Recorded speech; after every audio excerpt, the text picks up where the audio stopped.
Vous avez beaucoup plus de débouchés aujourd'hui. Oui. Donc, dites la vérité, qu'on ne reste pas sur le débat politique je ne peux pas de développement. Non, le débat politique de développement par rapport à l'éducation. Ce que je dis, en pensant que... J'ai dit que ça ne va pas dans le secteur éducatif. Oui. Il faut des réformes.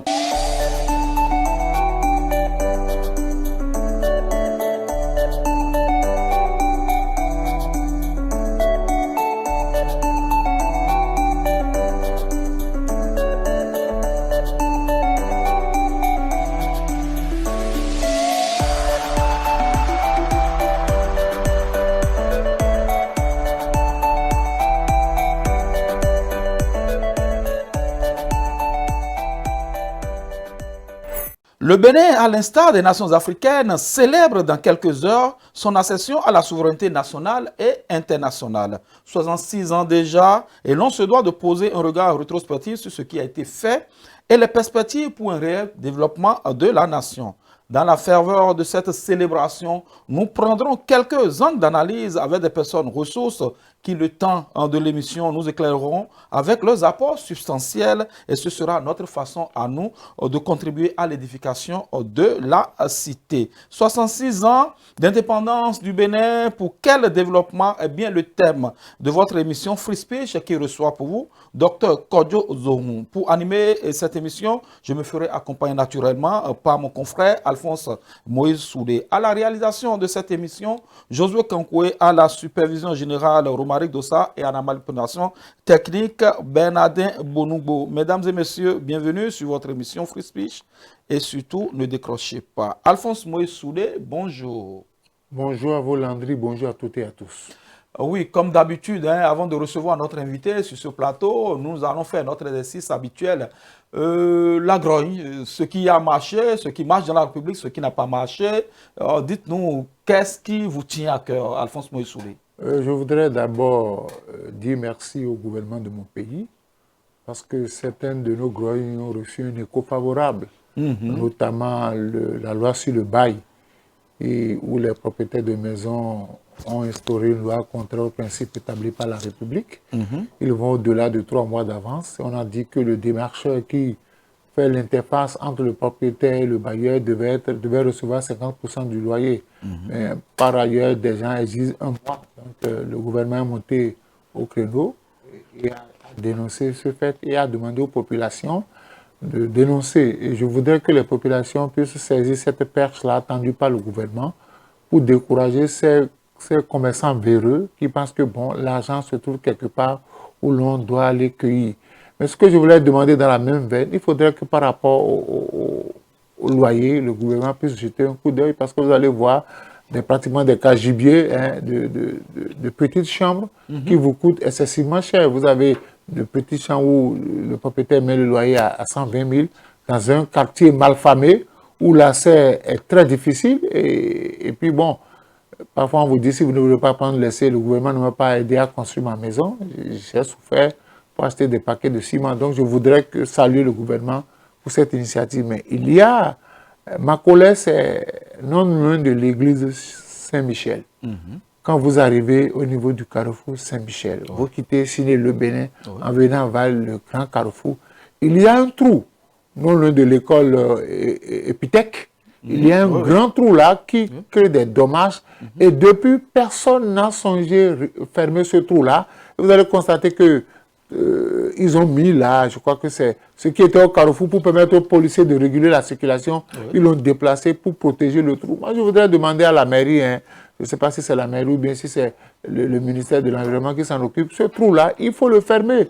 Sinon, ça va créer des accidents. Et vous êtes obligé, quand vous quittez Zongo pour venir vers Saint-Michel, vous êtes obligé d'aller un peu plus devant avant de tourner. Et celui qui vient de l'autre côté du Siné-Vogue à toute vitesse, il risque de créer un accident. Donc, je voudrais rappeler aux autorités que ce trou-là est là. Il y a très longtemps, c'était un petit trou qu'on a négligé, mais qui du jour au lendemain a commencé par prendre de l'ampleur. Et je voudrais déjà que ceux qui s'occupent de la réparation des routes aillent voir de près ce que nous dénonçons. Je m'inscris aussi dans la veine de ce que vous venez de dire et je suis totalement d'accord. Je connais le tronçon, je l'ai pratiqué et franchement, ce n'est pas facile. c'est de la mer à boire pour les usagers qui doivent emprunter ce tronçon-là. En dehors de cette grogne-là, avez-vous autre chose à dire? Les examens sont finis, on est déjà en train de rentrer dans la fièvre de la rentrée, même si les vacances sont encore là, mais bon, voilà, et vous qui participez à des travaux, je ne sais pas, tout s'est bien passé, ça va? Mais oui, vous savez, bon, c'est la période des vacances, je voudrais que les parents soient un peu regardants sur la fréquentation de leurs enfants. Parce que certaines mauvaises habitudes sont acquises pendant les vacances. Quand le parent il est allé au bureau, il a laissé les enfants qui font venir leurs amis, il y a beaucoup de choses qui se passent. Hein. Il faudrait que on soit un peu regardant par rapport aux travaux de correction. Il y a certains correcteurs qui ont déjà aperçu ce qu'on leur doit, il y a d'autres qui sont encore dans l'attente. Je ne sais pas ce qui se passe. Cela relève des charges de la direction de l'office du baccalauréat. Il y a que le service de comptabilité de l'office du baccalauréat n'a pas encore libéré tous les émoluments. Les enfants qui ont eu leur bac font déjà la fête. On a déjà lancé certains concours. On a déjà lancé les bourses pour les pays à l'extérieur. Mais les enseignants qui ont trimé pour avoir corrigé les copies, certains ont déjà pris leur primé ou même oublié que cette prime-là existait, d'autres sont encore dans l'attente. Bon, je voudrais demander au service de comptabilité de l'office du bac de faire diligence pour que les enseignants puissent entrer dans leurs droits et puissent passer à autre chose, quoi. D'accord. Je crois que le directeur de l'office du baccalauréat, M. Alphonse Da Silva, il sait faire les choses comme cela se doit. Connaissant son efficacité, il réglera très très vite ce problème pour permettre à ces enseignants quand même qui ont trimé, comme vous l'avez dit, de rentrer dans leur dû et de pouvoir aussi faire la fête comme ces candidats qui ont pu décrocher leur sésame pour l'entrée dans les universités au Bénin et partout ailleurs. Moi, j'ai juste aussi une petite grogne. Je voudrais pas interpeller le maire de la commune d'Abomey-Calavi, mais je voudrais attirer l'attention de la mairie, de toute la mairie d'Abomey-Calavi sur un certain nombre de tronçons qui, franchement, ne permettent pas la libre circulation des personnes et des biens. Il y a tellement de tronçons. Je prends déjà le tronçon qui quitte devant la mairie de Calavi en allant vers le carrefour à Conville, du côté du Palmier Royaux. On a toujours dit que ce tronçon contient des crevasses. Lorsque vous êtes en journée, ce n'est déjà pas facile de circuler par là. Et plus être la nuit où c'est même des artères qui ne sont pas éclairées. Donc, je crois que le maire Lambert et Nathanaël Coty, j'y arrive, doit pouvoir instruire les services techniques afin que ces trous béats qui sont au milieu de ces chaussées-là puissent être remplis ou que l'on puisse revoir ces tronçons-là. Lorsque vous venez à Calavi-Pota et vous prenez le tronçon, quand vous allez vers l'université d'Abomey-Calavi, le trafic local, il y a aussi des parties qui ne permettent pas la libre circulation. Il y en a un peu dans la commune d'Abomey-Calavi, là où nous circulons. Lorsque nous voyons, nous allons toujours le dire. Et comme je le dis souvent, notre devoir n'est pas de faire tomber des citadelles, mais c'est de faire en sorte à ce que les citadelles se portent bien. Alphonse Moïse Soulé, 66 ans d'indépendance, pour quel développement? Ce sera le thème sur lequel nous allons plancher tout à l'heure avec notre invité, Dr Zohun Kodjo. Il nous dira ce qu'il pense. Et comme je l'ai dit à l'entame de cette émission, nous aurons une série d'émissions qui nous permettront de nous d'élargir nos opinions sur comment se porte aujourd'hui la cité depuis les années d'indépendance, depuis 1960 jusqu'à nos jours. On va passer au filtre les différentes périodes, l'avant-indépendance, ce qu'a été le Bénin, les années d'indépendance et après la gouvernance du monstre à trois têtes. Vous en savez quelque chose. La période pré-révolutionnaire certainement, la période révolutionnaire où le général Mathieu Kérékou a fait 17 ans au pouvoir. Qu'est-ce qui a marché, qu'est-ce qui n'a pas marché? Le temps de ces émissions, nous allons passer tout cela. Le renouveau démocratique est arrivé avec les différents présidents qui se sont succédés. Le président Nicéphore, le patriarche Nicéphore Dieudonné Soglo plutôt, à qui nous disons bonjour au passage. Le président Kérékou qui est revenu et qui a fait 10 ans. Le président Yahi Boni, le président Patrice Talon et aujourd'hui le président Romia Wardani. Nous allons passer tout cela au filtre et nous allons faire certainement des propositions afin que nous puissions réellement tutoyer et ce développement qui nous est aussi très cher. Alphonse Moïse, je ne sais pas si vous avez rapidement quelque chose à dire avant que nous n'introduisions notre invité. Oui, celui qui a 66 ans est déjà à la retraite. Voilà. À moins qu'il ne soit en politique qui refuse de quitter les choses. À 66 ans, vous êtes déjà à la retraite il y a 6 ans. Vous avez déjà construit votre maison, vous êtes pépé, vous gérez vos petits-fils. Maintenant, si vous êtes un homme politique, même à 100 ans, vous refusez de quitter les choses, vous refusez de céder la place à vos arrière-petits-fils, à vos petits-fils, et vous discutez encore les beefsteaks avec vos enfants qui vous soutiennent dans vos périples. Donc, je crois qu'en 66 ans, un homme est déjà accompli. Voilà. Donc, en 66 ans, on verra si notre Bénin, du Dahomey jusqu'au Bénin, en passant par la République populaire du Bénin jusqu'à la République du Bénin, est-ce que le Bénin s'est accompli? Quels sont les pas de géant que nous avons pu faire? C'est un état des lieux que nous allons faire. Nous allons trouver ce qui a été fait de bon, ce qui n'a pas été bien fait, ce qui est perfectible, ce qui est corrigible, ce qu'on a pu arranger. Notre invité nous aidera à quand même parcourir le labyrinthe de la vie politique du Bénin. Et il va nous parler du développement, il va nous parler de l'éducation et peut-être d'autres aspects qu'il aurait souhaité développer sur ce plateau. Nous allons l'introduire d'un instant à l'autre, mais on va faire un tour du côté de la régie avec Josué Kankoué. Speedline TV désormais très proche de vous. Pour vos réalisations et diffusion de spots publicitaires, publics reportages, couverture médiatique, émissions, communiqués, avec Speedline TV, c'est presque gratuit. Vous avez des meilleurs prix. Pour tous vos produits et services, nous vous offrons des espaces publicitaires à travers nos émissions, nos feuilletons et séries. Profitez de notre période promotionnelle pour atteindre vos clients partout sur le territoire national, partout en Afrique et dans le monde entier. Avec Speedline TV, votre visibilité est assurée. Speedline TV est situé à Akpapa, au téléphone 99 00 84 49. Speedline TV, votre télé. Voilà, nous sommes de retour en situation plateau. Dr Kodjo Servais Zohou, il est macroéconomiste. C'est lui que nous allons recevoir le temps de cette émission. Il va trancher sur la thématique du jour, 66 ans d'indépendance du Bénin, pour quel développement. Il nous dira tout à l'heure de quoi relève cette thématique et qu'est-ce qu'il pense qu'on aurait dû faire, qu'on aurait dû faire et les perspectives, les perspectives d'avenir pour un Bénin un peu plus émergent ou un Bénin un peu plus développé. Docteur Kodjo Servais Zohou, bonjour. Oui, bonjour monsieur le journaliste. Comment vous allez? On remercie, tout va bien. C'est la première fois que vous venez dans les studios de Speedline TV. Et quelles sont vos premières impressions? Je suis très content pour l'accueil. Voilà, je vous remercie pour ça. Merci bien. C'est une opportunité qui me permettra d'aborder un certain nombre de choses. D'accord. Et on est rassuré que vous allez nous revenir. Très bien. Un de 16 jours encore. Hein? Bien sûr, bien sûr. Voilà. Alphonse Moïse Souleye, 66 ans d'indépendance du Bénin, pour quel développement? Docteur Kodjo Servais Zohou, il est à vous. Oui, bonjour docteur. Bonjour, quand vous regardez le Bénin depuis 1960 dans nos jours, quel est votre état d'âme? Êtes-vous fier d'être béninois? Oui, merci pour ça. Merci, monsieur le journaliste.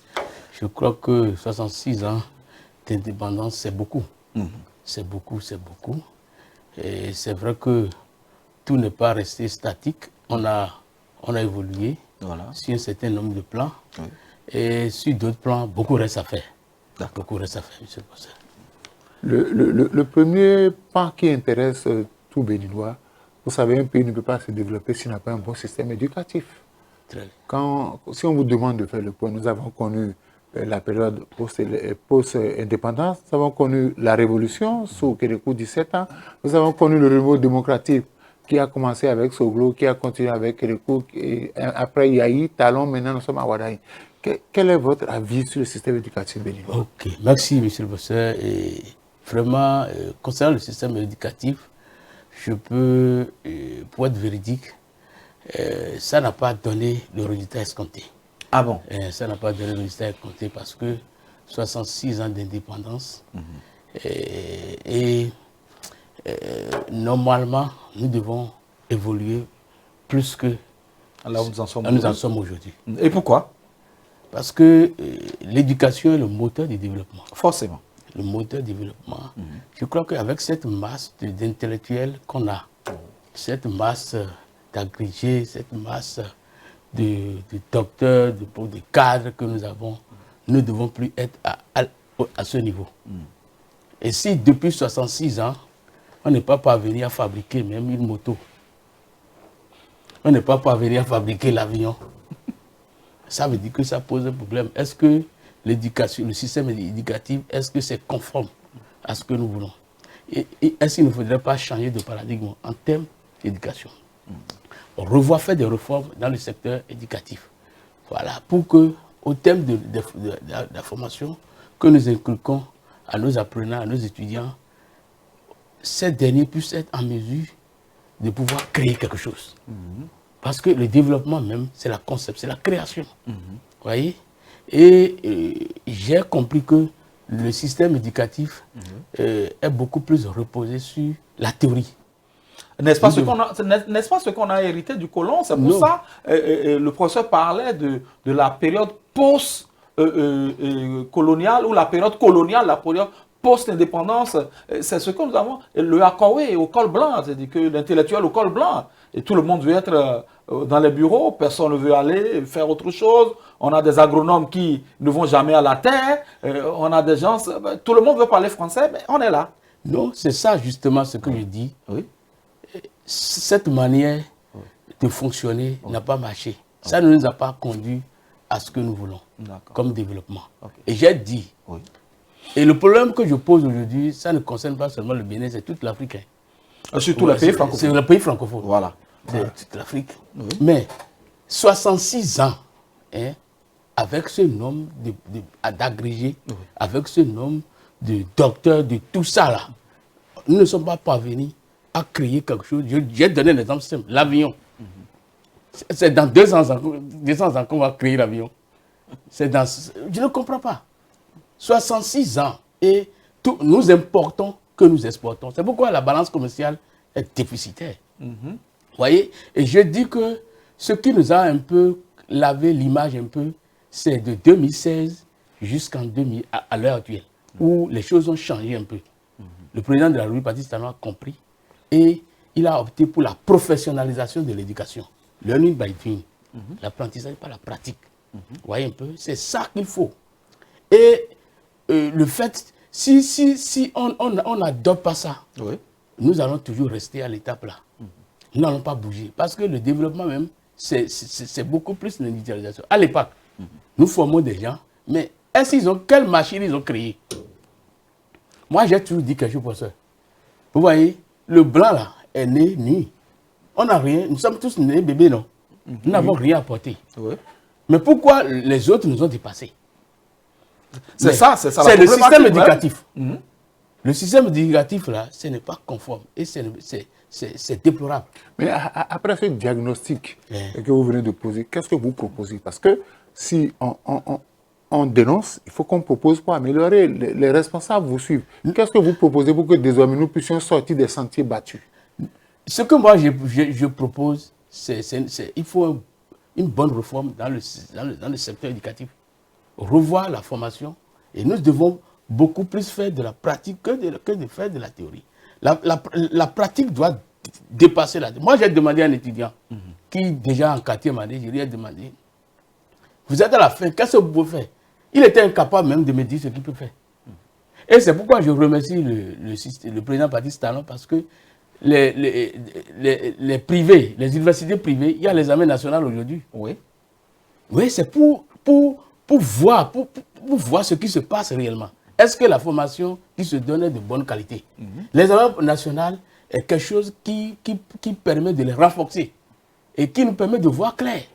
Parce que sans un bon système éducatif, le développement escompté ne sera jamais observé. Donc nous devons revoir le système. Voilà. Moi, c'est pourquoi je dis il faut mettre en place un mécanisme pour que ceux qui bénéficient des bourses et qu'on envoie à l'extérieur, à la fin, là, ils disparaissent. L'État les envoie. pour qu'à la fin, là, ils puissent revenir dans le pays pour travailler.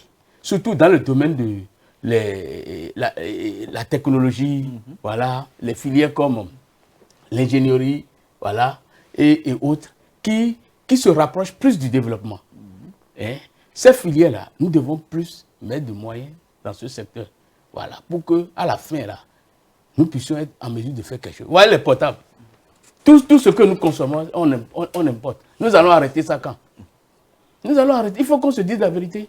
Oui, mais lorsque vous parlez de la période de 2016 à nos jours, c'est vouloir occulter ce qui a été fait avant. Lorsqu'on prend la période révolutionnaire du feu président général Mathieu Kérékou, avec l'école nouvelle, les trucs coopératifs, Alphonse Moïse Soudé, vous en savez quelque chose, parce que nous sommes tous passés par là. Ça a permis à des gens de développer des talents, de développer des génies. Aujourd'hui, est-ce que lorsqu'on regarde un peu ce qui se fait, oui, sous le président Patrice Talon, 10 ans, on a vu une évolution, on a voulu professionnaliser l'école, mais vous avez vu cette foultitude, je vais le dire, de docteurs qui sortent de nos universités. C'est un peu comme l'autre nous a dit la dernière fois dans une discussion que j'avais avec des amis qui m'ont rapporté et que sur un forum, il y a quelqu'un que vous connaissez très bien, Alphonse Moïse Soudé, le docteur Florent Eustache Kessou. Il a dit qu'il était désabusé de constater que pour un test qu'on a lancé, un concours qu'on a lancé pour recruter des enseignants dans notre université, il y avait plus de 1000 docteurs qui étaient inscrits. Il dit, mais tout ça là, on veut faire quoi avec ça? Et donc c'est pour dire, est-ce qu'on est sorti de l'auberge?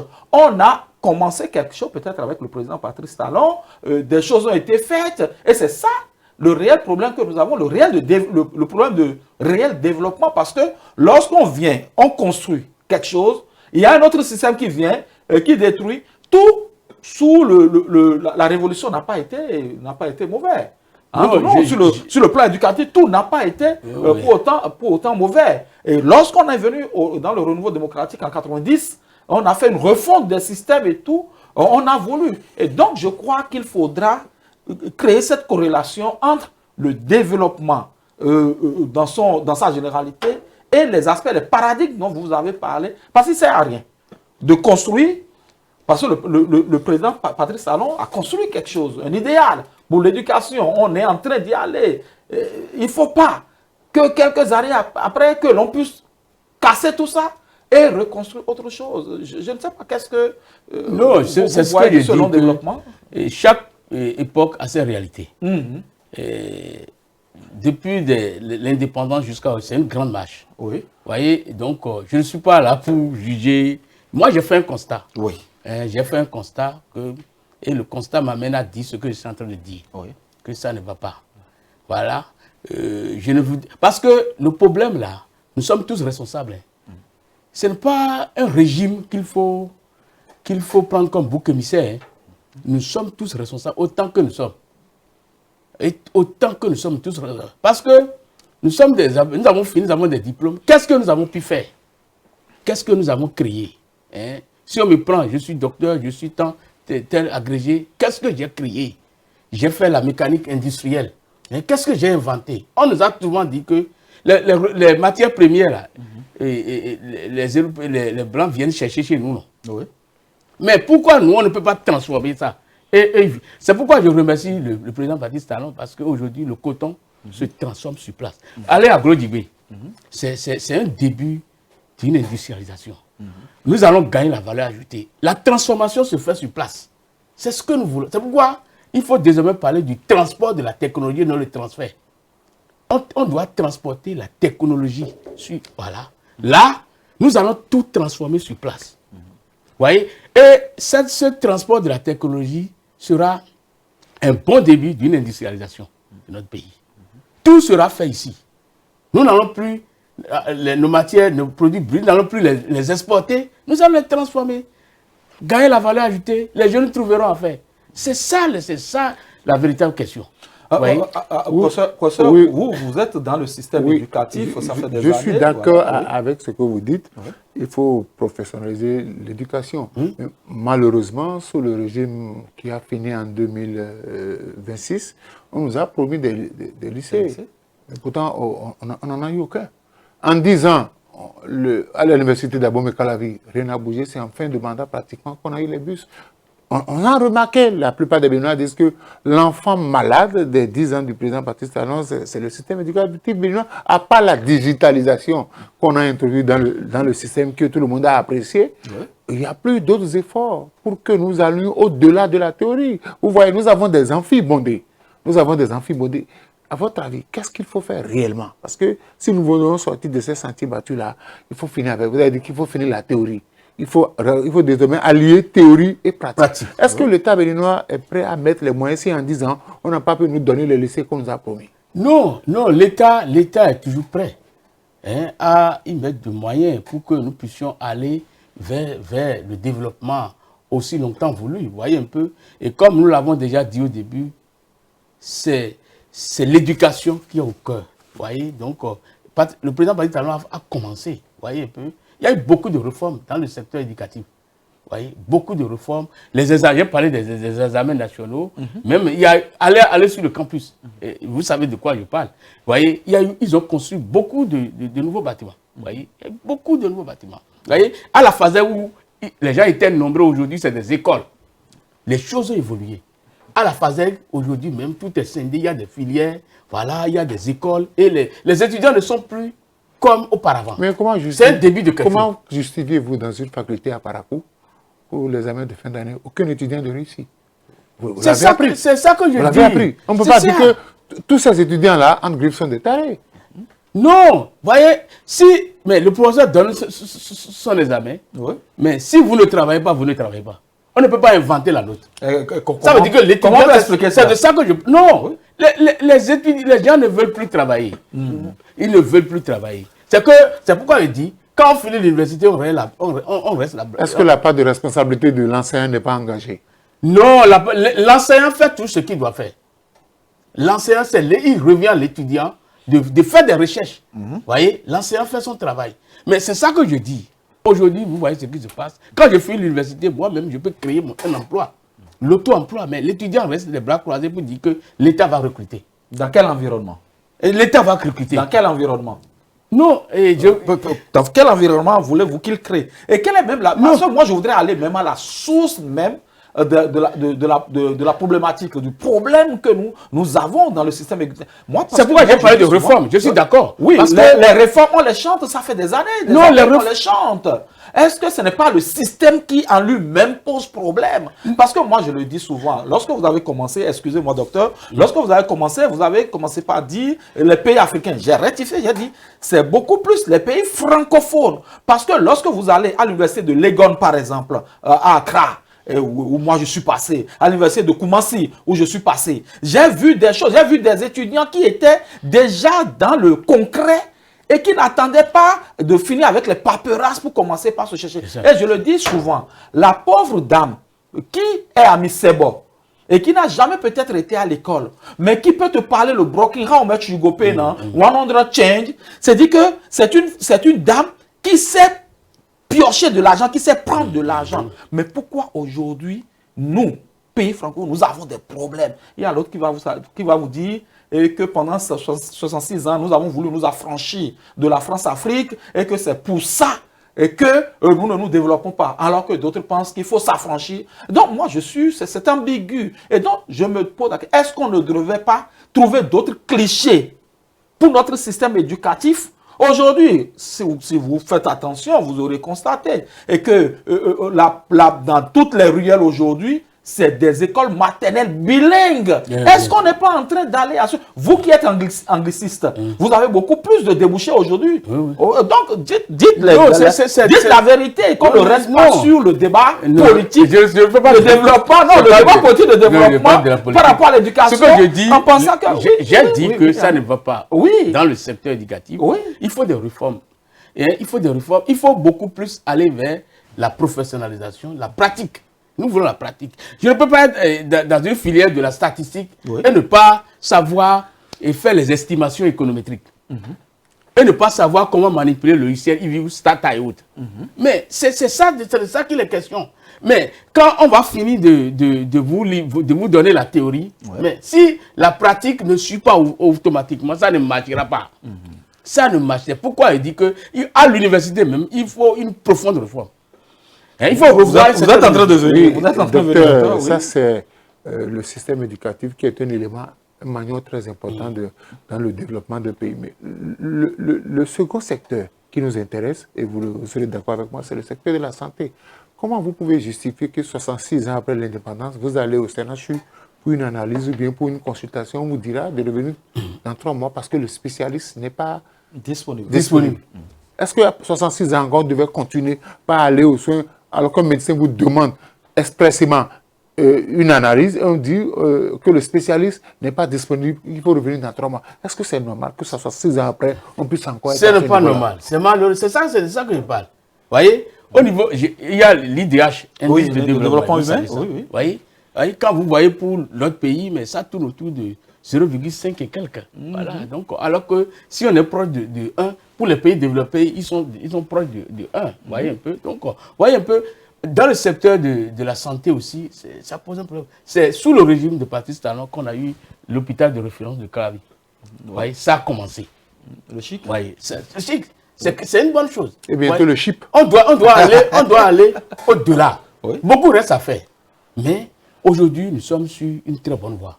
Et moi, je remercie le Seigneur parce que celui qui est là aujourd'hui, il était au cœur de tout le développement qu'on a eu au temps du président Patrice Talon. Et il était le receveur d'ordre. Aujourd'hui, parce qu'il connaît le rouage, avec lui, moi, je suis persuadé que nous irons vers l'émergence. Nous irons vers l'émergence. C'est pourquoi je vais revenir sur le fait que nous devons beaucoup plus œuvrer pour le transport de la technologie. La diplomatie doit travailler pour ça. C'est vous. Nous devons orienter les négociations dans ce sens.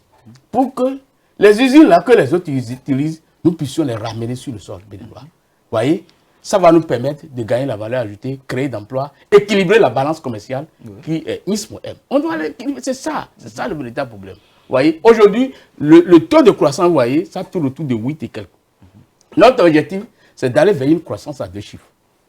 Vous voyez, c'est d'aller vers une croissance à 2 chiffres. Est-ce un taux réel ou un taux politique? C'est un taux réel, c'est pas politique. En économie, nous, on ne fait pas de la politique. On dit ce qui est. Voilà, on dit donc aujourd'hui, nous sommes sur une bonne voie. Si on peut continuer comme ça, parce que le développement d'une nation, ce n'est pas seulement le gouvernement. C'est nous tous. Ça nous concerne tous. Lorsqu'on parle de développement inclusif. Inclusif, c'est nous tous. Voilà, chacun la mentalité. Il faut qu'on soit tous favorables, permissifs à ce qui se fait. Là, on aura les résultats voulus. Voyez? Donc, c'est très, très important que toute la population puisse s'impliquer. Chacun, dans son secteur, puisse apporter sa pierre à l'édifice. Donc, on ne dira pas que, c'est le gouvernement. Parce que le gouvernement, à lui, ne peut pas tout faire. Le gouvernement va faire, mais nous devons les accompagner. Parce que demain, là, nous serons tous responsables. C'est pourquoi j'ai dit, de 1960 jusqu'à 66 ans, nous, on doit même réveiller les morts. Les questionner. Pour leur poser des questions. Les questions. Vous avez cette... j'ai dit que 66 ans, avec cette masse de cadres, ça veut dire que la formation n'est pas de bonne qualité. Avec cette masse d'intellectuels. Voilà. Et on n'est pas parvenu, n'est-ce pas, à créer même un portable. On n'est pas parvenu même à créer l'avion. On n'est pas parvenu à créer un véhicule. Mais nous allons commencer par créer ça quand? Ça veut dire qu'il faut rapidement qu'on revoie le système éducatif. C'est très important. Mais notre souhait, c'est de voir l'émergence du Bénin avant de quitter cette terre. C'est notre souhait. Mais quand? Mais le rapport de l'OMS, rapport annuel 2024-2025, qui porte sur la santé de l'enfant, nous dit que le statut nutritionnel des enfants s'est même dégradé ces dernières années au Bénin. C'est-à-dire que le taux de natalité, de néonatal, ne change pas difficilement. C'est-à-dire que nos enfants sont mal nourris, les enfants ne sont pas nés dans de bonnes conditions. Ça, c'est un problème de la santé. Qu'est-ce que vous pensez que l'État peut faire pour faire baisser drastiquement ce taux-là? Non, il y a des prises en charge. Vous voyez, même au temps du président Patrice Talon, il y a eu des prises en charge voilà, qui accompagnent les familles. Vous voyez un peu.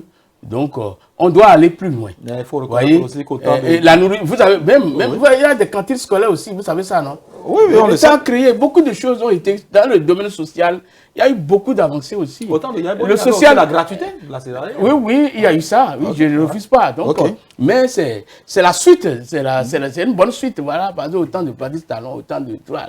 Ça a été aussi comme ça. Donc, nous devons évoluer dans la même lancée. Oui, mais qu'est-ce qui empêche l'État béninois de former davantage de spécialistes? Parce que c'est la difficulté aujourd'hui que nous avons dans les centres de santé. Le problème que nous avons là, quand les spécialistes, quand l'État leur trouve des bourses, quand les gens vont à l'extérieur, les gens ne reviennent pas. Il y a aussi ce problème. Est-ce que l'État a cherché à savoir pourquoi les gens ne reviennent pas? Normalement, il faut trouver un mécanisme pour que les pays où on les envoie, aussitôt fini leur formation, les pays les renvoient dans leur pays. Parce qu'on ne les a pas formés pour disparaître. On les a formés pour revenir dans le pays, aider la population. Voilà. Mais comme ça, ça décourage même l'État. Mais on vous forme, on vous envoie, on vous paie des bourses, vous allez aux États-Unis, vous allez en France, vous allez dans les pays de la Chine, et à la fin, là, vous disparaissez. Comment peut-on expliquer ça? Il faut l'amour de la préformation pose un problème. C'est pas ça ne va. Aussi le Bénin est développé. Est-ce que nos frères iront mourir dans la mer encore? Pourquoi on dit j'irai au Canada, j'irai aux États-Unis, c'est parce que là-bas il y a tout. Là-bas il y a trop d'emplois. Mais si au Bénin, si en Afrique, on peut créer tout, est-ce que les jeunes là, ils vont encore quitter? Mais quand nous prenons le aller mourir dans la mer. Pourquoi les jeunes quittent? Quand nous prenons par exemple le développement humain, il y a 90,1% des travailleurs qui sont employés dans le secteur formel. C'est-à-dire que quand les gens finissent, on n'a pas la certitude d'être recrutés par l'État. Pourquoi ne pas rester à l'extérieur? Non, c'est pourquoi je dis, quand nous allons rentrer dans une bonne réforme, l'État doit pouvoir identifier cela. Aussitôt revenus, on doit pouvoir les caser. On peut le faire, mais il y a des grands pays comme la Chine. Vous voyez, au départ, je prends toujours l'exemple de la Chine. La Chine, dans les années, n'était pas comme ce qu'elle est aujourd'hui. Si on croit, tout est possible si nous croyons. Le Bénin peut devenir un pays émergent. Moi, je dis que avec ce que je suis en train de voir, avec le nouveau président de la République, Oumia Badaï, et vous voyez, je suis persuadé, si on l'accompagne, tout sera beau. Mais avec le Sénat qui est créé, vous voyez, vous savez, on dit à l'ancienne corde qu'on tisse la nouvelle. Pourvu que l'ancienne c'est une stratégie de l'ancienne corde ne soit pas pourrie. C'est une stratégie, parce que c'est des gens pétris d'expérience. Ils sont là. Si ça ne va pas, ils vont dire, fais ça. Nous avons besoin de ça. Est-ce que vous savez que dans un pays développé, l'État ne crée pas l'emploi, mais l'État a la possibilité de faciliter la création d'emplois. Merci. Nous sommes dans une économie capitaliste. C'est les privés. Nous sommes dans le libéralisme. Moi, je dis ça souvent, je ne suis pas un pur classique, ni néoclassique, ni keynésien, mais je suis au milieu. J'opte pour le partenariat public-privé. Vous voyez, l'État crée les conditions pour les entreprises. Vous voyez, et ces entreprises s'installent. Les multinationales installent les filiales. Ils sont là. Ça va permettre la création d'emplois. Vous voyez un peu. Et les jeunes trouveront à faire. Et c'est ça qui se passe au temps du président. Mais je suis d'accord. Quand nous faisons le bilan, au Nigeria, par exemple, l'État nigérien a fabriqué des opérateurs économiques qui ont pour obligation de recruter leurs compatriotes. Mais au Bénin, on ne fabrique même pas. Est-ce qu'aujourd'hui, au Bénin, il existe encore un seul opérateur économique? Je ne parle pas de ceux qui gagnent les marchés publics.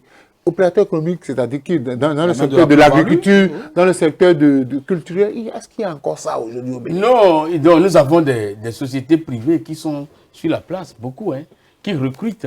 Même, vous voyez, les banques et autres, il y a beaucoup de vous parlez toujours de bureaucratie. Moi, je parle de l'agroalimentaire, par exemple. Dans le domaine agricole, je dis, beaucoup reste à faire. La révolution verte, il faut réellement l'engager, il faut la mécanisation de l'agriculture. Voyez, et il faut créer un cadre favorable pour les multinationales, les privés. Voyez, parce que nous sommes dans une économie beaucoup plus libérale. Voilà, vous créez, dont l'État vous accompagne. Voyez un peu. Je suis d'accord. Dans le domaine agricole, nous devons beaucoup faire.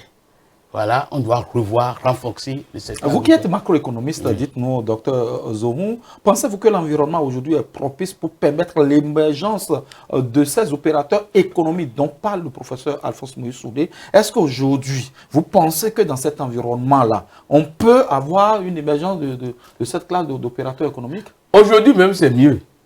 Hein, parce que les formalités administratives ont été drastiquement réduite. Voilà. Donc, même si je veux créer une entreprise, en 3 jours, je peux la créer.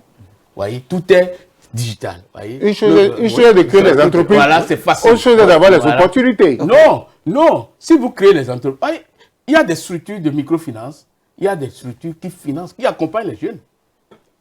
Les jeunes, il y a beaucoup de jeunes qui ont bénéficié des fonds pour pouvoir démarrer, le fonds de roulement pour pouvoir démarrer les activités. Mais aujourd'hui, l'entreprise la plus prometteuse, c'est le TikTok. Non. La plupart de nos jeunes sont devenus TikTokers. Et c'est grave. Ça, là, c'est un véritable problème. C'est un piège. Okay. Parce que TikTok en question, là, quand tu rentres, quand tu montes, tu restes du matin jusqu'au soir. Ça attire. C'est pas bon. Mais il y a des gens qui vivent de ça. C'est pas... Mais, docteur, dites-nous, lorsqu'on regarde un peu, on regarde le tableau, au-delà de l'éducation, de la santé, des secteurs dans lesquels nous avons fait des incursions, dites-nous, quel autre secteur pensez-vous qu'on devrait retoucher en posant un diagnostic? Bon, le secteur tertiaire, je vais mettre l'accent sur le tourisme. Le tourisme, voilà. Le tourisme, il faut développer le tourisme. Ça, sur ce plan-là, je crois que le président Patrice Talon a fait beaucoup. A fait beaucoup pour le Bénin. Oui. Je n'en disconviens pas, mais aujourd'hui, nous n'avons plus, à mon avis, ni de promoteurs culturels, ni de promoteurs touristiques. Pourquoi l'État seul veut s'arroger le droit de faire tout ça? Pourquoi ne pas déconcentrer ce secteur-là? Non. Si vous voulez aller dans ce secteur en tant que privé, l'État ne vous empêche pas. Vous êtes libre, vous allez créer une structure là, à travers laquelle vous serez identifié, vous allez commencer votre activité dans le tourisme. Il y a des cabinets privés qui sont dans le domaine du tourisme. Voyez un peu. C'est ça, il y en a beaucoup. Donc, l'État ne les empêche pas. L'État est là pour les accompagner. Le ministère, aujourd'hui, nous avons le ministère du tourisme, de l'énergie, donc ce ministère est là pour les accompagner. Donc, l'État est prêt, l'État est disponible. Qu'est-ce qu'on peut faire d'autre en dehors de ce qui a été déjà fait sur le plan du tourisme pour permettre au Bénin l'autre chose, il faut renforcer les IDE, les investissements directs étrangers. Oui. C'est très très important. Il faut trouver un mécanisme pour que les gens puissent venir investir dans le pays. Voyez? Et tout ça là, ça se rapproche de ce que nous sommes en train de dire, l'industrialisation. Ceux qui vont venir, parce qu'aujourd'hui, le cadre est favorable pour tous ceux-là qui vont venir. Voilà, ce n'est plus comme auparavant où il y a des difficultés administratives. Voilà, tout est corrigé. Quand ils vont venir, ils vont investir facilement. Là, ça va permettre une évolution de notre économie. Voilà. En dehors du tourisme, qu'est-ce qu'on peut parler d'autre? En dehors du tourisme, comme je l'ai dit, c'est l'industrie, le secteur secondaire. Oui. L'industrie, donc c'est ça. Parce que le moteur même du développement, c'est l'industrie. Oui. C'est l'industrie. Oui. Le Bénin est-il l'industrie? Nous devons avoir des formations. Oui. Hein? Il faut des formations qu'il faut pour qu'à la fin, au terme de ces formations, nos jeunes puissent être en mesure de fabriquer quelque chose. Donc il faut revoir les curricula de formation. On doit revoir. Il faut revoir ça. Il faut passer 66 ans. J'ai dit 66 ans. Et on n'est pas arrivé à fabriquer un avion. On n'est pas arrivé. Vous parlez d'avion. Non, c'est un exemple. C'est moto. Une moto. Une moto. Importable. On importe tout. Mais si nous continuons toujours d'importer, nous voulons que la balance commerciale serait comment? La balance commerciale est déficitaire. Nous avons une croissance en dents de scie. Ça monte, ça descend. C'est une économie conjoncturelle. Bon, on va toujours rester dans cette approche, dans ça. Il faut qu'on change. Il faut qu'on change. Il faut que, surtout, en ce qui concerne les formations là, on ne doit pas s'amuser sur les formations. Il faut des formations qui sont appropriées au développement. Voilà. Et de telle sorte que nous puissions être en mesure, à la fin, de dire, je peux faire. Je ne vais plus attendre l'État. Moi-même, je peux créer, je peux concevoir quelque chose. Je n'attends pas l'État. Mais quelle opportunité l'État donne-t-il à la jeunesse béninoise, vu que les vieillards ne veulent pas quitter les choses pour que les jeunes prennent leur place? Non, comment? Vous parlez de quel vieillard? Vous voyez, moi j'ai dit quelque chose. Hein. Oui. Enfant là, hein, on dit, Alia de Yemi Boba Gbeyo, Yedelewe. Tom, il y a Lia. C'est-à-dire, l'échelle par laquelle nous sommes venus au monde, c'est eux. Vous voyez, c'est pourquoi il dit, on ne peut jamais les mettre de côté. Notre bénédiction, c'est eux. Non, pas les mettre de côté pour les faire partie. Ce que je suis en train de dire, ce que je suis en train de dire, ils sont là, ils nous accompagnent. Vous voyez? Mais qui nous laisse faire. Qui laisse faire cette jeunesse-là. La jeunesse a suffisamment emmagasiné pour pouvoir dérouler. Maintenant, c'est de ça que nous parlons. Non. On ne leur demande pas de mourir. Il y a des critères. Quand il y a la retraite, bon, d'autres vont à la retraite. Je vais vous donner un exemple simple. Aujourd'hui, quand on veut recruter un jeune, on lui dit expérience professionnelle de 5 ans au moins. Parce qu'il va, il va trouver cette expérience. Est-ce qu'on va lui donner l'opportunité d'acquérir cette expérience? Parce que quand on dit expérience professionnelle de 5 ans, alors qu'il a fait un master professionnel, il n'a pas eu l'opportunité. Parce que tant qu'on ne va pas le recruter, il ne peut jamais faire de l'expérience. Mais pourtant, c'est très bien. Vous voyez, aujourd'hui, les universités sont en train de régler ce problème progressivement parce que déjà en première année, quand vous finissez, on vous envoie en stage. C'est normal, il faut ça.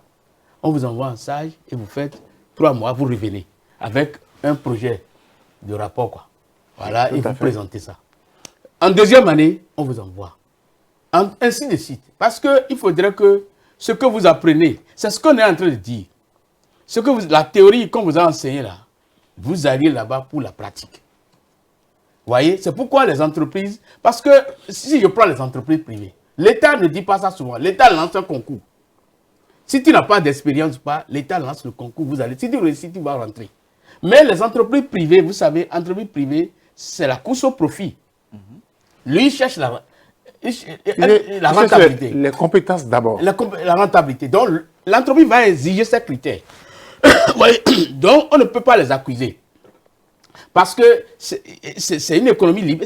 C'est la rentabilité, c'est le profit. Mais l'État ne dit pas ça. Quand on a fini l'université, mais on n'a pas dit, on a lancé concours, on a passé, on est amis, encore. Et ça continue toujours. L'État ne dit pas, avant de passer concours là, il faut avoir tel nombre d'années. Non, l'État ne dit pas ça. Malheureusement, l'État ne peut pas recruter tout le monde. C'est ça que je dis, l'État ne peut pas recruter tout le monde. C'est pourquoi il y a les entreprises privées qui sont là, qui sont sur la place, qui accompagnent l'État en recrutant les jeunes et qui jouent un grand rôle. Voyez un peu. Voyez toutes les universités. Je vais donner un exemple simple. Les universités privées. Si les universités privées n'existaient pas, est-ce que l'université publique peut contenir tout ce monde? Non. Si les entreprises là, qui sont sur la place, si ces entreprises n'existent pas, est-ce que l'État peut engager tout ça? C'est pourquoi aujourd'hui, on dit, finissez, si vous finissez là, cherchez l'emploi, vous créez quelque chose. N'attendez plus l'État. Voyez un peu. Je prends un exemple par exemple. Tu as fait la diplomatie. Tu fais la diplomatie, tu es à l'ENAM. Depuis 10 ans, l'État ne recrute plus. Qu'est-ce que vous allez faire? Vous allez rester les bras croisés. Les parents ont investi en vous. Et ça constitue un grand souci pour les parents. Mon enfant a fini. Et voilà. Parce que les écoles administratives, l'ENEAM, l'INE, en temps, quand vous finissez aussitôt, vous trouvez à faire. Mais aujourd'hui, ce n'est plus ça. Parce que le nombre d'étudiants a augmenté. Ce n'est plus vous seul. Donc, il faudrait que chacun, à la fin, puisse se débrouiller, puisse créer quelque chose. L'État est là. Si vous créez quelque chose, on voit que c'est une bonne chose. Vous aurez l'accompagnement de l'État. Docteur Zoron, nous sommes pratiquement à la fin de cette émission, mais nous allons faire un tour rapide du côté de la régie. Pour suivre ceci, on revient après. Speedline TV désormais très proche de vous. Pour vos réalisations et diffusion de spots publicitaires, publics reportages, couverture médiatique, émissions, communiquées, avec Speedline TV, c'est presque gratuit. Vous avez des meilleurs prix. Pour tous vos produits et services, nous vous offrons des espaces publicitaires à travers nos émissions, nos feuilletons et séries. Profitez de notre période promotionnelle pour atteindre vos clients partout sur le territoire national, partout en Afrique et dans le monde entier. Avec Speedline TV, votre visibilité est assurée. Speedline TV est situé à Akpakpa, au téléphone 99 00 84 49. Speedline TV, votre télé. Merci à Josué Kankoué qui est du côté de la régie. Nous sommes de retour sur ce plateau et nous sommes pratiquement à la fin de cette émission. Mais pour qui connaît le docteur Servais Kodjo Ozohun, acteur politique chevronné, jeune acteur politique chevronné, on ne saurait finir cette émission sans faire une incursion dans la sphère politique. Alphonse Moïse Soudé, vous avez certainement une question sur l'aspect politique. De 1960 à 1972, de 72 à 90, de 90 à nos jours, quel regard vous jetez sur la politique béninoise? En un, deux, trois mouvements. Hein, merci, professeur. Je crois que sur le plan politique, il y a eu de très bonnes réformes, voilà, et qui a réduit drastiquement le nombre de partis politiques. Ça là, c'est à l'actif du président Baptiste Talon. C'est terrible. Voyez? Et il y a certains pays de la sous-région qui n'ont pas pu le faire. Mais aujourd'hui, au Bénin, vous voyez, le nombre de partis politiques, c'est bon. Vous voyez, il y a, voilà, les élections, tout se passe bien, voilà. Et donc, on ne peut que remercier le président pour ça. Voilà, de 100 ou soit de 200, on n'est pas venu à... Plus de 300 partis politiques. Plus de 300 partis politiques. Oui. Voilà. Pour vous, la réforme du système partisan est à saluer. À saluer. Malgré ce qui se dit. Mais malheureusement, nos compatriotes estiment que cette réforme politique a désormais empêche la compétition. Quelle compétition? Ça n'empêche aucune compétition. La compétition, tu sais, la compétition est régie par des lois. Si vous n'êtes pas conforme aux lois, mais vous ne pouvez pas compétir. Tout ce qu'on fait là, hein, vous voyez, tout ce qui s'est passé, c'est voté à l'Assemblée, c'est la loi. Donc l'État béninois est devenu un État de loi. Non, mais est-ce qu'on peut évoluer dans un État sans la loi? Vous devez vous conformer aux textes de la République. Mais tout ce qui s'est passé là, ce sont les textes de la République. Personne n'a exclu personne, parce que c'est les lois qui ont été votées et qui sont censées être appliquées. Ce n'est qu'une application. Si on applique la loi, tu vois que l'application t'écarte, tu vois de côté. Parce que c'est l'Assemblée qui a voté tout. Est-ce qu'on a fait quelque chose sans la loi? Dis-moi, dites-moi. Le septennat du président Romia Wardani pour finir, quelle est votre vision pour le président Romia Wardani, 7 ans de gouvernance?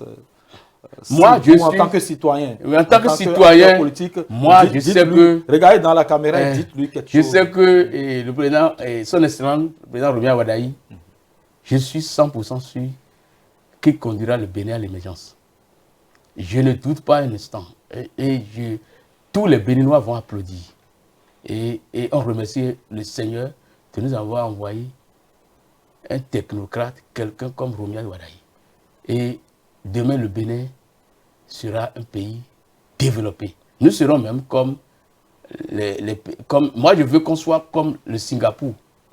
C'est mon rêve, le Singapour. Merci, docteur Kodjo Servais. Vous allez rester sur votre caméra et vous allez nous donner votre mot de fin.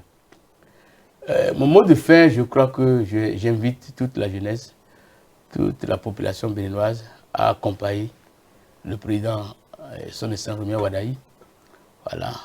Parce que autant que nous sommes, chacun doit apporter sa pierre à l'édifice. Nous sommes tous appelés à l'accompagner, à prier pour lui, prier pour notre pays, prier pour le président Baptiste Talon et toute sa famille, que le Seigneur veille sur eux. Parce que si le Bénin est beau, ça sera beau pour nos enfants. Voilà, ça sera beau pour ceux qui vous viendront après nous. Donc notre prière est que tout aille bien, dans le bon sens, le développement, pour que nos frères ne vont plus dans les pays pour mourir dans la mer. Nous devons tous rester mobilisés, prier pour le président pour que tout se passe bien. Voilà. Dans son projet de société, il a promis beaucoup de choses. Mais par la grâce de Dieu, tout sera réalisé au nom du Seigneur. Merci beaucoup, Alphonse Moïse Soudé. Nous sommes à la fin de cette émission. Oui, vivement que le Bénin devienne un beau pays où il fera bon vivre pour chacun et pour tous. Mesdames et messieurs, vous avez compris, nous sommes à la fin de cette émission. 66 ans d'indépendance du Bénin, pour quel développement? C'était le thème de cette émission. Nous avons reçu pour vous le macroéconomiste Dr Kodjo Servet Zohon. Il était là pour nous dire ce qu'il pense du développement de notre pays, le Bénin. Et nous vous disons merci. À la réalisation de cette émission, Josué Kankoué, à la manipulation technique, Bernardin Bonoubo, et à la supervision générale, Romaric Dossa. D'ici à la portée ou bien, et je vous souhaite une bonne fête d'indépendance pour tous les Béninois d'ici et d'ailleurs. D'ici à la portée ou bien. Au revoir.